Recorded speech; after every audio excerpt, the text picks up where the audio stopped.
תמונה של סבתא שלי. אני לוקחת בצק ומסובבת את הידית, ובצד השני יוצאת עוגיה. מניחה בתבנית.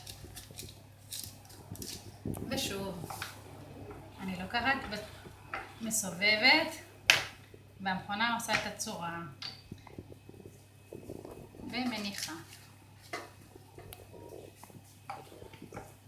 ושוב, מסובבת, מסובבת, מסובבת. ומניחה. תראו איזה מהר יוצא עוגיות. פעם היינו עושים את זה ביד. למי שהם את המכונה הזאת, יש היום את זה במיקסרים.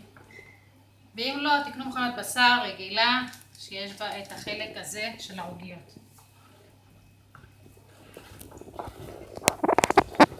אתם רואים איך זה יוצא יפה? ממש כמו שקונים. ואין כמו הטעם של הבית.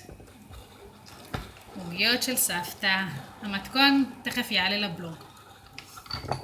תודה לכם.